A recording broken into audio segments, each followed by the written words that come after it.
Hello, my name is Phil Easter, historian and writer from Baltimore, Maryland, also known as the Amazing Memory Man. We're recording tonight on Monday, August 5th, 2024. This is story number 59 on my YouTube channel, which is Phil Easter, the Amazing Memory Man. This coming Friday, August 9th, will be exactly 50 years to the day that President Richard M. Nixon resigned. Nixon was the first and still only president to ever resign his office. A little background on Nixon. He was the vice president under President Dwight D. Eisenhower between 1953 and 1961.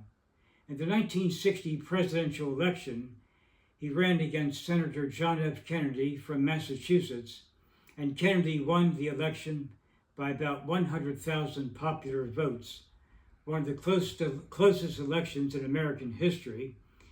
And so Kennedy became president, and 2 years after the 1960 election, Nixon ran for governor of California, his own state, and he lost. So he was pretty upset, and that's when he said, well, you won't have Dick Nixon to kick around anymore. But amazingly, 6 years later, he had a great political comeback.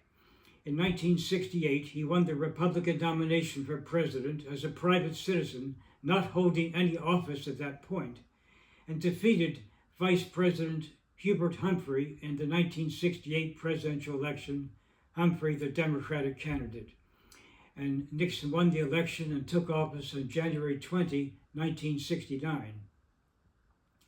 So he was president during that historic summer of 1969, when the first two astronauts to go to the moon and walk on the moon, Neil Armstrong and Buzz Aldrin, one of the great events of the 20th century.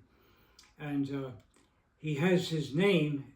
Richard Nixon is the only person in the world to have his name on the moon, because the astronauts left a plaque of some kind signed by Richard Nixon, President of the United States. In 1972, on June 17th that year, the national headquarters of the Democratic Party at the Watergate Hotel in Washington, D.C. was ransacked by several men working for the re-election of President Nixon. Now, this made news, but more of the events did not really come out until the next year, 1973, when there were hearings in Washington, D.C., the Watergate hearings. So Nixon was re-elected. In the meantime, he was re-elected in November of 1972. He beat Democrat George McGovern, winning 49 out of 50 states. The only state McGovern could win was Massachusetts. He couldn't even win his own state of South Dakota.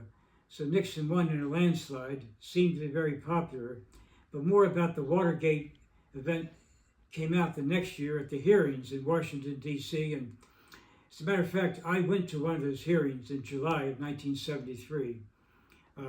There were 7 senators, 4 Democrats and 3 Republicans on the committee, led by North Carolina Senator Sam Ervin.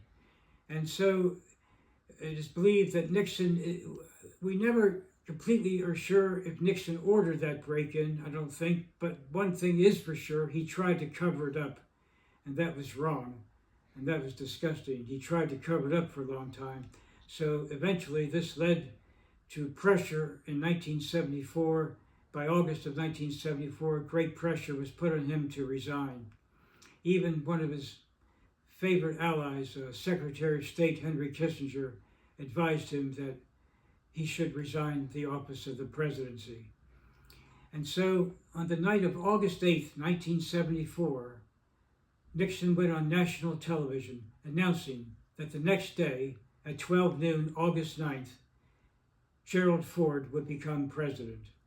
Ford was the vice president, took over from Spiro Agnew, who also had to resign the year before in 1973, the only vice president to ever resign from some scandal which took place in the state of Maryland when he was the Baltimore County executive some years before that. So Agnew resigns in 1973, and the Senate confirmed Gerald Ford to be vice president. And I remember that this speech of August 8, 1974 was watched by millions across the country. And I was living on Cape Cod, Massachusetts at that time. I spent the summer up there. I'm from Baltimore, but I spent a nice long summer of 1974 in Cape Cod, Massachusetts. And I watched that speech at a house where 5 other young men from Ireland, I was rooming with them at a cottage, the 6 of us, and they were over from Ireland working at restaurants in Hyannis, Cape Cod that summer. So that was interesting that they were from another country, but I told them that, believe me, this is unusual. This has never happened before in American history. You're going to see history tonight when we watch this speech. And so Nixon did resign on that Friday, August 9th, 1974, which this coming Friday, August 9th, even to the day, will be exactly 50 years, half a century. The only president to ever resign, Richard Nixon, had to be a great disappointment to him, but he was 64 years old then. He did live another 20 years, and he died on April 22nd, 1994, at age 84. This is Phil Easter, the amazing memory man. We will see you next time, another story on another subject. Thank you, and good night.